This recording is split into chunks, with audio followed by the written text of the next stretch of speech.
SCP-3914, Necrocapitalism. They say monsters can be killed.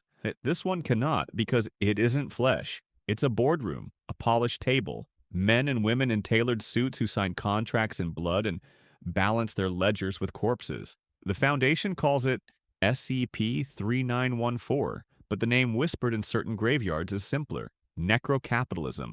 Every director holds their own perverse specialty. One resurrects bodies to work endless shifts in factories where no lights go out. Another binds ghosts to machinery, turning conveyor belts with chains of the damned. Others dissect the human form into raw materials.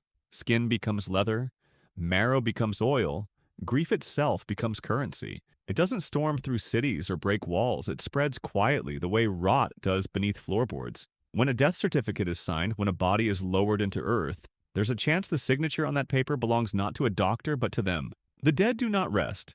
They are cataloged, repurposed, sold. Containment? The Foundation can intercept shipments, dismantle shell companies, shadow senators whose votes never seem to be their own. But it's like pulling weeds while the roots run deeper.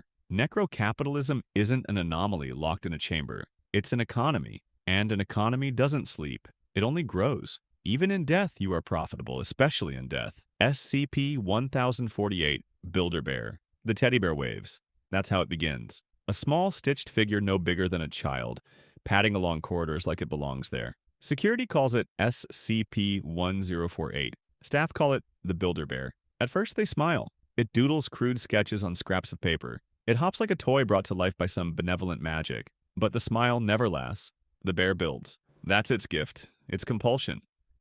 At first, scraps of cloth and wire, then darker materials. A technician missing an ear. A janitor vanishing from the lower halls. The pieces turn up later, woven into something new that twitches and breathes. The worst was SCP-1048-A, a bear assembled entirely from human ears. It screamed. The sound ruptured glass, shattered eardrums, and left bodies bleeding in the dark. 1048 never lingers to watch. It vanishes, only to return days later, skipping happily as though nothing happened, until another copy is found. Each creation is unique, each more grotesque than the last. Containment protocols read like apologies.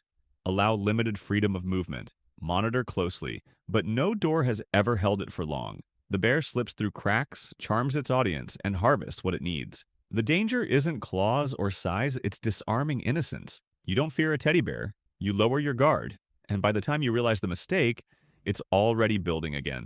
SCP-7819, no vacancy. The sign flickers first. Vacancy. A weary driver, alone on the highway, sees a roadside motel glowing against the dark. Neon buzzing, curtains drawn, parking lot empty. Nothing unusual, except the building wasn't there yesterday. The Foundation calls it SCP-7819.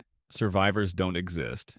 It hunts exhaustion. The rules are always the same. 5 hours of driving, one set of eyes behind the wheel, and, most crucially, the traveler must have ties to the Foundation. Past or present, it doesn't matter. When they stop, when they step inside, they are gone. Not killed. Gone. Erasure follows like a tide. Records vanish. Digital files corrupt. Friends forget. Families speak their names like they're reaching for a dream dissolving on waking. The motel doesn't take lives, it swallows the idea of them. Agents are trained to look away. If you see the sign, you keep driving. If you feel the urge to rest, you fight it. Containment isn't possible. No chains can hold a building that drifts with the night. SCP-7819 doesn't chase. It waits. An empty room, a key on the counter, the soft promise of sleep. Check in, and the world forgets you ever existed.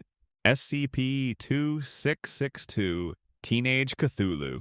It doesn't want followers. That's the first thing you need to know. SCP-2662, nicknamed Teenage Cthulhu by the few researchers with the gall to joke, has never asked for worship. Yet worship follows it anyway. 4 meters tall, skin the color of drowned stone, with tendrils swaying from its back like restless snakes. Its presence alone plants something in the human mind. Not a command, not a voice, just a seed. Days turn into months, and that seed sprouts. Obsession. Devotion. Entire lives bent towards serving a god that never asked for them. The irony is cruel. Cult storm facilities, bleeding and chanting, desperate to please their idol. SCP-2662 responds like a teenager rolling its eyes, confused, annoyed, disgusted by their rituals. But annoyance doesn't make them stop.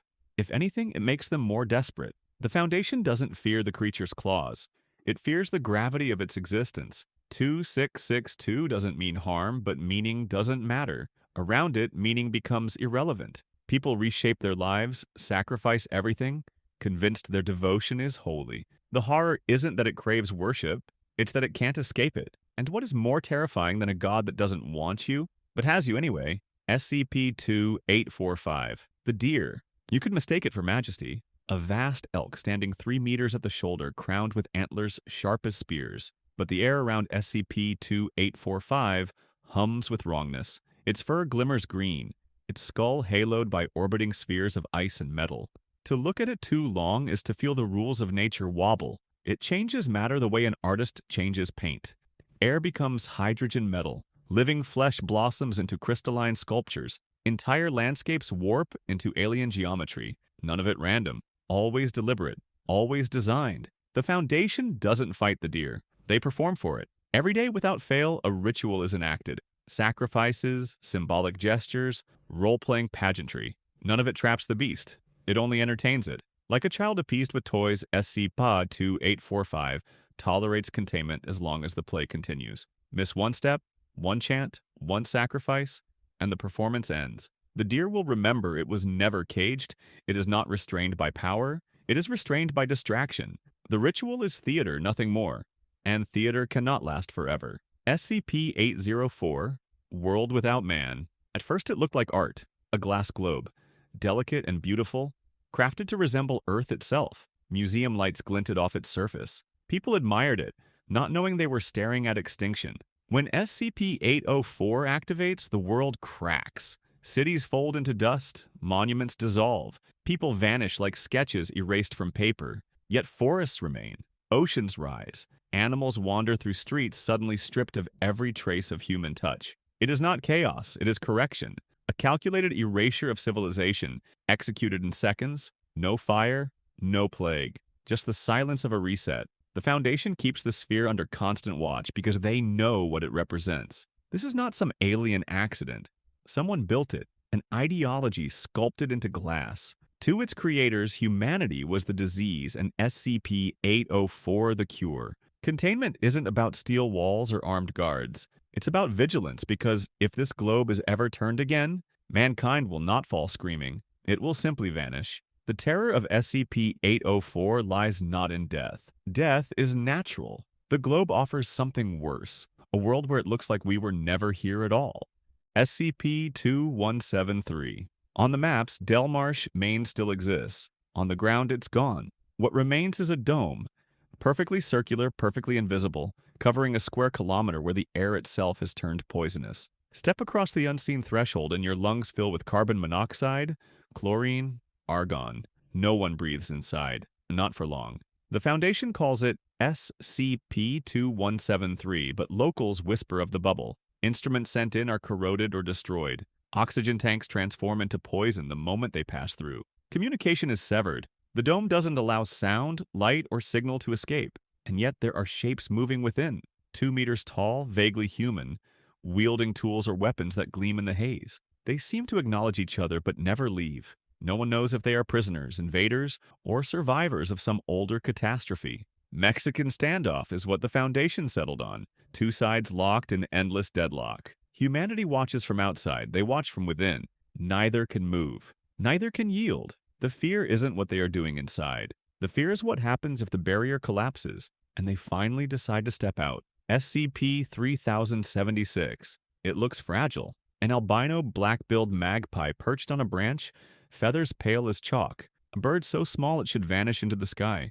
But SCP-3076 doesn't kill with talons. It kills with hunger, the kind that blossoms inside your mind. Watch too long, and the urge begins. A sketch, a carving, a poem scratched into the wall with your fingernails. At first, it feels like inspiration, a rush of purpose, a joy that drowns out everything else. But joy sharpens into mania. Days pass without food, hands blister, blood stains the paper, the clay, the floorboards, and still you keep creating. Victims beg not for release, but for more materials. Anything will do. Wood, stone, flesh if necessary. They collapse mid-stroke, smiling through starvation, convinced their final work is incomplete. The Foundation can cage the bird, but not its influence. A glimpse, even a fleeting one, is enough to plant the compulsion.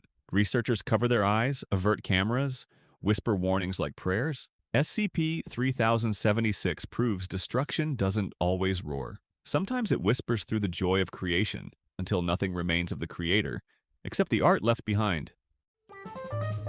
Subscribe for more interesting stuff. Tell us your experience in the comments.